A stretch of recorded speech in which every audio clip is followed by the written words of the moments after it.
Hi everyone and welcome to Truth Over News. If you're active on Twitter or X, the chances are pretty good that out of nowhere, you've gotten nonsensical responses from the left accusing you of being a fascist, a Nazi, or a right-wing extremist. The idea that the left wants to use names in order to divide our nation into groups shouldn't be surprising to anyone. This use of identity politics has effectively been the left's primary platform for some time now. On a fundamental level, it's what Obama meant by his slogan change. The more the left can divide us, the easier it is for them to win, pitting people against each other who actually have a lot more in common than they realize. It's a tried and true tactic from the Marxist playbook. Labels are easily applied, they are not so easily removed. But there's also a lot to be said for that old adage that the left accuses you of what they really are. We've always found it rather silly, although clearly rooted in deadly serious totalitarian intent, that the left likes to accuse members of the right of being Nazis or fascists. The origin of the use of the term likely extends back to populism politics that has been embraced by many on the right. Now, it's true that populism can sound scary. It conjures up visions of fascist-like political movements, and as we see every day, it is often portrayed exactly as such. And yet, populism is nothing of the kind. There is no populism ideology to speak of. Populism is, quite simply, the response of citizens to the failures of their leaders. By that rational and practical definition, many of us are populists. But that hasn't stopped the left from taking the term populism and extending it to nationalism, another dirty word in the leftist vocabulary. As in most things, we prefer to start with the simplest of definitions. Nationalism, in our view, is the desire of a nation to be self-determinate. Some claim that nationalism, taken to its extremes, can lead to militarism, xenophobia, and even fascism, which is partly why resurgent nationalism often sparks fears along with accusations of fascism. But nationalism, which can be combined with diverse political goals and ideologies, is not fascism. Think about it for a moment. Fascism employs an autocratic government, a dictatorial leader, and suppression of the individual. The state reigns supreme. While acknowledging the role of capitalism, fascist states typically nationalize important industries and businesses. Fascism goes to great lengths to elevate the nation above the individual. The rights of the individuals fall away before the power and might of the state. The hard truth is that fascism ultimately dances not with nationalism, but with communism. During the early days of Antifa's growth, Ben Shapiro was prevented from giving a speech at Berkeley. When he ultimately prevailed, Shapiro noted that fascism is the phenomenon whereby people believe that they have the capacity to ram their beliefs down your throat at the point of a gun, the point of a baton, or by throwing Molotov cocktails. That's what fascism truly is. Shapiro continued, fascism is more of a tactic than it is an ideology. It's sort of vague in terms of ideology. There are people on the left who are fascist, people like Stalin. And then you've had people who are on the European right, like Hitler, who was fascist, who was actually closer to the traditional American left than he would be to the traditional American right. Shapiro hits on two fundamental truths in his definition. Fascism is the implementation of beliefs by force, and unlike conventional belief, fascism is ultimately a left-wing ideology. It's true that many place fascism on the far right side of the political spectrum. But to those who believe such placement is appropriate, we would ask you a simple question. Please tell us, precisely, how does one proceed from conservatism to libertarianism to fascism? Unlike fascists, where the state reigns supreme, conservatives favor smaller government, lower taxes, less regulation, and greater freedom. The rights of the individual are elevated above the rights of various groups. It's why our Constitution is a charter of negative rights. Libertarians take this process a step further and push for complete individual freedom, as long as one refrains from taking actions that hurt anyone else. Anarchists go even further.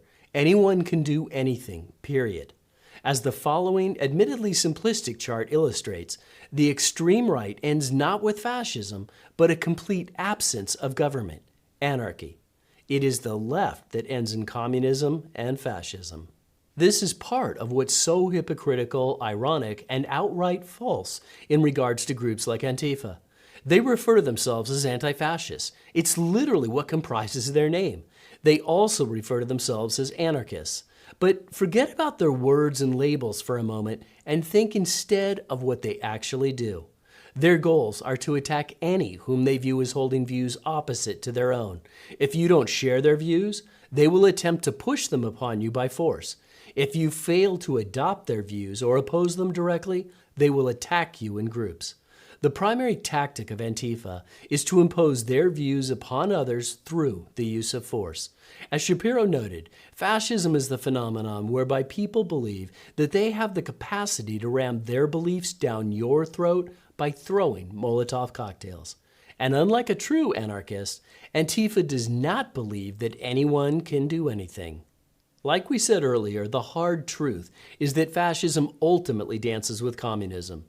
In the middle section of the chart, as you might expect, there is still room for debate, but move too far in either direction and debate quickly becomes impossible.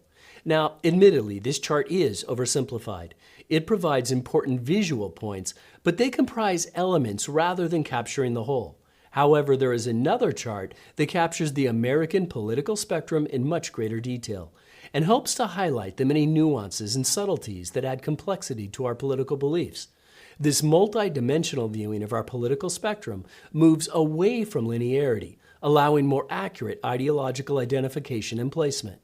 With extremist labels being attached to people from all walks of life, it is important to understand where one's ideologies really exist and where they can lead. Possibilities are many, not simply to the right or the left. Of equal importance is to understand where the ideologies of others exist, no matter what labels they may choose to apply to themselves. It's important to note that a simple but crucial truth is illustrated in this chart. One can occupy a far-right ideological sphere, yet remain a great distance from the ideology of fascism. The chart also lends understanding to a basic premise. Communism and fascism each contain slight variants of the same evil. Both dance equally with National Socialism, and all three are totalitarian in nature. Three groups become so extreme, they merge within the same spectrum of hate and control. For the average citizen, there is no practical delineation between them. In the spaces that lie between the 4 points of this new chart are the political variants with which you may be very familiar. It's also worth noting that an individual once deemed middle of the road might now be seen as an extreme member of either party, which is a direct indication of just how far the narratives have degraded. Between the left wing and totalitarianism lies the socialists, who are moving up towards the Marxists, who in turn are making their way towards communism and fascism. Between the right wing and totalitarianism can be found the neoconservatives, or neocons, and their defense-based conglomerates. Traditionally, people often made the case that globalism and cartel capitalism, embodied by the European Union and big tech, could be placed here as well. That said, we feel that a pretty coherent argument can be made that these last two belong on the opposite side of the chart with their Marxist brethren. In the lower portions of the chart, we have classical liberals occupying the space between left-wing and anarchy, or true libertarianism. Utilitarianism, the maximization of actions that ensure the greatest good for the greatest number of people, is also generally viewed as falling into this space. Finally, in the space between right-wing and anarchy libertarianism lies what we know as the Freedom Caucus, or the older Tea Party elements of the Republican Party, what we might term true conservatism. This new chart is far more expansive and flexible than our earlier linear representation. One can move freely about the inner parameters, and an infinite multitude of political spectrums can be expressed. However, two significant groups are worth highlighting. On the upper left quadrant, we have varying elements of Marxism. They believe in a welfare state and redistribution of wealth. They promote social justice and inhibit free speech through the application of political correctness. Marxists believe in higher taxes and engage in taxation to obtain goods and services from others, using the government as a conduit. They are against free markets and believe the economy can be controlled through legislation and regulation. They elevate the group over the individual. They perceive international law as superior to national law. Social globalism through centralized government is a goal. They have managed to gain a strong foothold in the Democratic Party and are driving Democratic narratives. In the upper right quadrant, we have the neoconservatives, who have effectively been in charge of the Republican Party post-Reagan. Indeed, neocons are in part why Trump was elected. Neoconservatives range from right-wing moralists to fascists. Neocons are pro-interventionist and view America as the world's policeman. Surprising to many, the roots of neoconservatism trace back to liberal political leanings.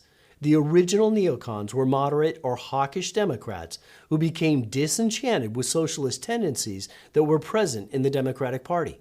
They engage in what is known as cartel capitalism or economic globalism. Neocons are pro-corporate America at the expense of small businesses. They've overseen the growth of centralized banking and dominant multinational corporations. Neocons are willing to sacrifice citizen civil rights through increased governmental oversight, all in the name of safety. Globalism achieved through globalization is a primary goal. It's alarming that traditional Republicans and Democrats have both drifted towards totalitarianism and now reside primarily in the upper two quadrants of the chart. Note, too, the dangers of moralism captured within the chart along the central axis between left and right wing. Not personal morality, morality as decided by some and placed onto others. A moralist wants all others to abide by their moral code. Moralists don't necessarily want to control the lives of others, but they insist all others adhere to their moral code, even when they do so poorly themselves. Moralists maintain a clearly defined belief of what is right and what is wrong, and they codify that belief onto others. Morality's reach grows wider as one moves towards totalitarianism, then severs suddenly as all morality is lost. In this manner, morality is a tool to push conformity of belief and of action until it is no longer needed. Morality is not wholly comprised of political correctness and cultural Marxism, but all aspects of political correctness and cultural Marxism are guised as morality. It is the translation of Marxism from economic to cultural terms. In other words, political correctness and cultural Marxism are about political goals, and both are a pathway towards totalitarianism. We encourage you to use this chart, not only to place your own ideology, but as a means to identify the ideologies of various political figures and factions. Determine for yourself where they fall, and ignore any labels they may have given themselves. Let the accumulation of their actions, not their words, speak for themselves. Thanks for joining us on today's episode of Truth Over News.